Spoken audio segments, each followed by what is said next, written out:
तो नमस्कार दोस्तों, फिर से हाजिर हुए एक ऐसी कहानी को लेकर जो कहानी सच में पूरे गांव को हिलाकर रख देती है। ये कहानी मध्य प्रदेश के सतना डिस्ट्रिक्ट के एक गांव की है, जहां अरविंद नाम का एक लड़का रहता था, जिसकी उम्र तकरीबन यही 28 से 29 साल के अप्रॉक्स बताई जा रही है।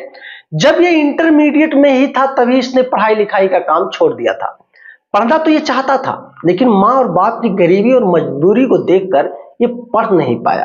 क्योंकि जो अरविंद के पिता हैं वो कोलकाता में मजदूरी का काम करते हैं, कई सारी बीमारियां इनको हैं, गठिया रोग से बहुत ज्यादा ये परेशान रहते हैं। इसलिए ना चाहते हुए भी इनको बाहर जाना पड़ता है, क्योंकि इनको पता था कि इनकी एक इकलौती बेटी और इकलौता बेटा अरविंद है, और घर पे इनकी एक पत्नी भी है।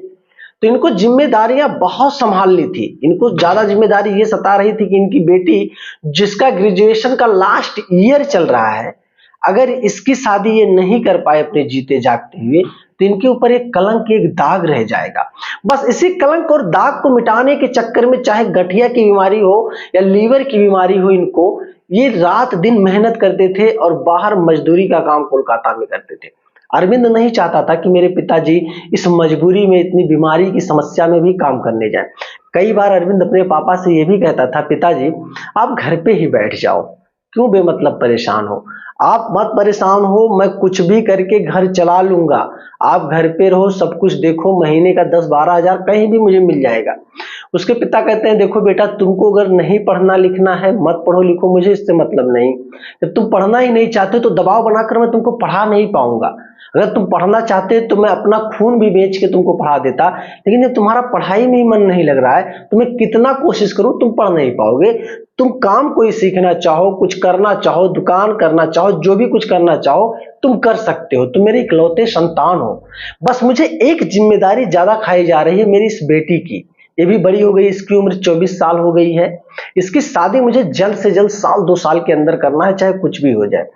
पिताजी इसके मुंह से ये मजबूरी भरी बात सुनकर अरविंद बड़ा उदास हो गया। अब अरविंद करता तो करता क्या, कई सालों से तो इंटरमीडिएट परीक्षा पास करने के बाद घर पे बैठा था, कई सालों से सिर्फ काम की तलाश करता था। कहीं बाहर निकल जाता, कभी गुजरात निकल जाता, कभी मुंबई निकल जाता, कभी आता तो अपने ही शहर सतना में ही कुछ काम कर लेता 2-4 महीने। इसी तरीके से जीवन चला रहा था। धीरे धीरे करके इसको एक बेहतरीन रेस्टोरेंट में जॉब मिलती है, जहां खाना सर्व करने का जॉब मिलता है। महीने का 12,000 सैलरी होती है इसकी, और दिन का 300 से 400 रुपया ये टिप के रूप में पा जाता था। यानी कि बड़े आराम से 20,000 रुपये महीने तक ये कमा लेता था उस रेस्टोरेंट में। अब उसको बहुत अच्छा लगने लगा, बहुत दिल लगा के काम करता था, और सतना से इसके गांव की जो दूरी थी तकरीबन 4 किलोमीटर के अप्रॉक्स में थी। तो इसलिए घर से आने जाने में भी इसको ज्यादा दिक्कत नहीं होती थी। कभी कभी तो किसी के मदद से, किसी के सहारे से, किसी के बाइक पे बैठ कर किसी का मदद लेके पहुंच जाता था। साइकिल भी कभी कभी भांज के चला जाता था, कभी कभी सवारी कर लेता था, चला जाता था। धीरे धीरे सब कुछ ठीक चलता था। एक वक्त, एक दिन इसके जीवन में ऐसा आता है कि घर पे सिर्फ इसकी माँ होती है और इसकी बहन होती है, जिसका ग्रेजुएशन का लास्ट ईयर चल रहा था। परीक्षा देकर इसकी बहन आ ही रही थी, लास्ट ईयर ग्रेजुएशन का, और रास्ते में करीब 3-4 लोग ऐसे ऐसे जो बड़ी आपत्तिजनक बातें इसकी बहन के ऊपर बोलते हैं। इसकी बहन कई बार इग्नोर की, लेकिन लोगों ने भाई मजबूर कर दिया उसको बोलने के लिए। 3 लड़के थे, 2 तो नाराज थोड़ा हो गए, चले गए। उनको लग गया कि ये लड़की अगर जाके थाने में कंप्लेन कर देगी तो हम दोनों का चेहरा भी पहचान चुकी है, तो बड़ी दिक्कत हो जाएगा। 2 तो वहां से तुरंत निकल गए, लेकिन जो तीसरा था बड़ा घाघ किस्म का व्यक्ति था। तकरीबन रास्ते से लोग आ जा रहे थे, ज्यादा वो रास्ता चल नहीं रहा था। लड़की को जबरदस्ती पकड़ता है और पकड़ने के बाद घसीटते हुए नीचे लेके जाता है। थोड़ा रोड से तकरीबन 12 फीट के नीचे एक बड़ा एरिया था, मतलब क्षेत्रफल की दृष्टि से ज्यादा, वहां गांव वगैरह नहीं थे। घसीटता हुआ एक झाड़ी के पास ले जाता है और पहले अरविंद की बहन को मारता है। उस लड़की को वो मारता पीटता है। मारने पीटने के बाद उसके साथ गलत काम करता है। गलत काम करने के बाद फिर उसको मारता पीटता है। अब लड़की जब बेहोश हो गई तब उसका दिमाग हिल गया। अब वो करे तो करे क्या, उसको ये लग गया तो लड़की की वो हत्या कर दे, या फिर उसको ये दिमाग में चलने लगा, नहीं अगर हत्या कर देगा तो पुलिस पकड़ेगी, जीवन कारावास होगा, फांसी भी हो जाएगी। बहुत डर गया, क्योंकि जो सोच रहा था उस काम को तो उसने अंजाम दे दिया था, लेकिन अब उसके अंदर एक डर जग रहा था। धीरे धीरे करके अपने 2-3 करीबियों को बुलाता है, तरह तरह की बातें बोल करके उसके 2-3 करीबी आते हैं, जब उसको देखते हैं तो डर जाते हैं, यार ये तुमने क्या कर दिया, अब पुलिस आएगी पक्का पकड़ेगी। उसने कहा जब ये लड़की कुछ बोलेगी जाके कहीं तब तो पुलिस पकड़ेगी, ऐसा करे लड़की बोल ही ना पाए, कुछ नहीं कहना। मैं एक जगह जानता हूं, बस तुम लोग मदद करो, जब रात होता है, रात में 11-12 बज जाएगा, बस मेरी मदद करना तुम लोग, उस जगह पे लड़की को मैं पहुंचा दूंगा, बंधक बना दूंगा, कोई कुछ नहीं कर पाएगा, ना तो कोई जान पाएगा। और धीरे धीरे करके 8-10 दिन पुलिस खोजबीन करेगी, जान भी नहीं पाएगी। उसके 2 दोस्त डर तो गए, मदद तो नहीं करना चाहते थे, लेकिन कुछ उस लड़के ने उनके ऊपर एहसान किया था, जिस एहसान का कर्ज वो चुकाना चाहते थे। अब उस दोनों लड़कों ने मदद तो करना चाहा, मदद किए भी।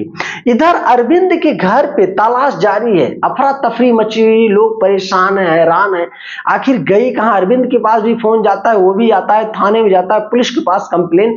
इधर अरविंद के पिताजी के पास भी किसी ने फोन कर दिया, हालांकि अरविंद के माता ने भी फोन नहीं किया था, ना तो अरविंद ने फोन किया था, किसी तीसरे व्यक्ति ने गांव के अरविंद के पिता के पास फोन कर दिया कोलकाता, और बताया कि आपकी बेटी के साथ ऐसा ऐसा घटना हुआ हो, अभी तक नहीं मिल रही है, रात काफी होने वाले। इधर अरविंद पुलिस वालों के साथ तरह तरह की बातें करता है, रोता है, इसकी मां भी गिड़गिड़ाती है, बड़े परेशान होते, पुलिस वाले भी बड़े परेशान हो जाते हैं। धीरे धीरे करके इसी खोजबीन के चक्कर में 7 दिन गुजर गए और अभी तक अरविंद की बहन का पता पुलिस नहीं लगा पाई। अरविंद बड़ा परेशान था, सिर्फ रोता था, इसकी मां रोती थी और इसके पिता भी पहुंच चुके थे घर पे, वो भी बस। ये तीनों लोग परेशान थे, गांव के लोग भी भीड़ लगाकर अरविंद के दरवाजे पे खड़े रहते, लोग सराहना देते, परेशान मत हो, मिल जाएगी, ये पता नहीं क्या हुआ, कैसे क्या हुआ, कुछ समझ में नहीं आ रहा है। धीरे धीरे करके 7 दिन के बाद एक जगह पर उस लड़की की लाश बरामद होती है। कोई महिला थी जो घास या चारा इकट्ठा करने के लिए जाती है, तब तक देखती है एक जगह पे एक लड़की की लाश पड़ी हुई है और अजीब तरह की स्मेल कर रही थी। वो दौड़ते हुए और भी लोगों को आके सूचित करती है, बताती है। उसके बाद पुलिस आती है, पुलिस जब इन सारी चीजों के बारे में जानती है, पहचान होता है, तब पता चलता है कि ये वही लड़की है जिसकी पुलिस 7 दिन से तलाश कर रही है। अब इस बात की सूचना अरविंद के परिवार वालों को दिया जाता है, सारे लोग पहुंचते हैं थाने, उस लड़की की लाश को पोस्टमार्टम के लिए भेज दिया जाता है। उसके बाद पुलिस जांच करना शुरू करती है। धीरे धीरे करके पुलिस के हाथ कोई कुल्लू लगता नहीं है, लेकिन अरविंद अब सीबीआई की तरह काम करना, अरविंद धीरे धीरे करके एक एक चीजों को नोटिस करने लगा, पता करने लगा, और तकरीबन 28 दिन के 25 दिन के कड़ी मेहनत के बाद अरविंद ने उस लड़के को पता लगा ही लिया कि सच में उसकी बहन के साथ इस तरीके का हाल करने वाला वो व्यक्ति कौन है। अरविंद उस व्यक्ति को एक चौराहे से उठाता है, पहले तो उसके सर पे वार करता है पीछे, और काफी सारे लोगों की भीड़ इकट्ठा हो जाती है। अरविंद पूरे प्लानिंग के मुताबिक उस लड़के को उठाता है, पहले ले जा करके उसको टॉर्चर करता है, कई जगह पे कट मारता है, मारता पीटता भी है, तरह तरह के, मतलब 4-6 घंटे तक उसको टॉर्चर करता है। फिर अरविंद के अंदर एक हैवान जगता है, उसने सोचा अगर मैं इसको यहीं पे मार के खत्म कर दूंगा तो लोगों के अंदर वो दहशत नहीं आएगी, एक मूवी की तरह ये सोचने लगा। अब दहशत नहीं आएगी, क्या करना, मेरे गांव वाले भी नहीं समझेंगे, मैं उसी गांव में लेके जाता हूं जिस गांव के लोगों ने मेरे परिवार के आंखों में आंसू देखा है, वही गांव के लोग देखेंगे और गांव वालों से मैं पूछूंगा क्या न्याय करना चाहिए इसके साथ। अरविंद उसको पकड़ कर लेके आता है गांव में और लाके एक पेड़ रहता है गांव के बीचों बीच, उसी पेड़ के पास उसको पहले बांध देता है। लड़का बेहोश की हालत में था। अब उसको जब बांध देता है, बांधने के बाद मारता पीटता है, जितना मारता है बहुत मारता है, मानो ऐसा कोई हीरो किसी विलन को मार रहा हो। गांव के सारे लोग, महिलाएं, लड़कियां, बच्चे, पुरुष, जितने भी लोग थे सब मौजूद थे। अरविंद का जो पिता था, जो कोलकाता में रहता था, वो चाहता था कि इस बात की सूचना पुलिस को दे दी जाए, पुलिस इसको लेकर जाएगी, कानून के हवाले करेगी, कड़ी सजा इसको मिलेगी। लेकिन अरविंद नहीं चाहता था कि इसको पुलिस के हवाले किया जाए, क्योंकि अरविंद को पता था अगर ये पुलिस थाने में गया और पुलिस पहले तो इसकी इलाज करवाएगी, फिर इसको कोर्ट में पेश करेगी, सजा तो होगा, लेकिन पता नहीं साल 2 साल 3 साल के बाद ये फिर से छूट जाए, फिर से कोई गलत काम करे। अरविंद को एक भूत सवार हो चुका था एक प्रकार से। अब वो गांव वालों के बीचों बीच उसको मारने लगा, पीटने लगा, गांव के लोगों से पूछता, जितनी बार उसको मारता उतनी बार पूछता क्या मैं सही कर रहा हूं या गलत कर रहा हूं। गांव के किसी भी व्यक्ति के मुंह से जुबान नहीं खुल रही थी कि और मारो, तुम बिल्कुल सही कर रहे हो, क्योंकि गांव के लोग अब डर गए थे अरविंद की उस हैवान भरी आंखों और नजरों को देखकर, राक्षसी अवतार देखकर लोगों के अंदर एक सहम आ गया था कि भाई ये किस तरीके का लड़का है, क्या बन गया है ये। अब लोगों को कहीं ना कहीं ये समझ में आने लगा कि बहन के प्यार के चक्कर में भाई ये पागल हो चुका है, और अरविंद उसको इतना मारता है, मारते ही मारते उसको खत्म कर देता है। धीरे धीरे करके गांव के किसी व्यक्ति ने पुलिस को सूचना दे दी थी। जब तक वो मर चुका था पुलिस पहुंचती है। पुलिस अरविंद को भी कस्टडी में लेती है और गांव के कुछ लोगों को पूछताछ करने के लिए थाने बुलाती है और उस लाश को पोस्टमार्टम के लिए भेज देती है। अरविंद से अब थाने में पूछताछ चल रही थी।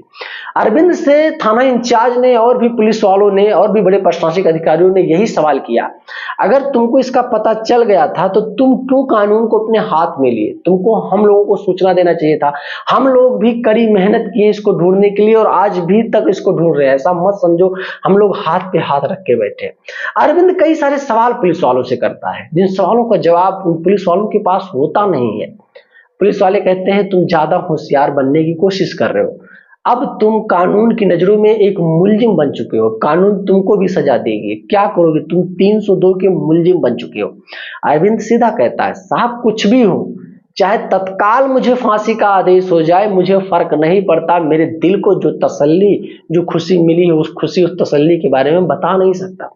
पुलिस वाले समझ गए भाई कि इसके अंदर का राक्षस अब जाग चुका है। कई सारे पुलिस वालों ने कहा देखो अगर तुम चाहो तो मैं तुम्हारी मदद कर सकता हूं, मैं पूरा सपोर्ट करता हूं कि 7 दिन तक तुम्हारी बहन गायब थी और उसके साथ कितनी बार गलत काम हुआ, ये सारी चीजें रिपोर्ट में मेंशन है, तो कहीं ना कहीं मैं तुम्हारी सपोर्ट कर सकता हूं। तुम इस गांव को छोड़कर अपने माता पिता को लेकर जा सकते हो, हम लोग इतनी मदद कर देंगे तुम्हारी, एक इंसानियत की वजह से। अरविंद कहता मैं गांव छोड़कर कहीं नहीं जाने वाला। वो भी लोगों को में मजाक उड़ेगा कि गांव छोड़ के डर की मारी चला गया, तरह तरह की बात लोग फैलाएंगे, तो साहब मैं नहीं जाऊंगा, मैं यहीं पे रहूंगा।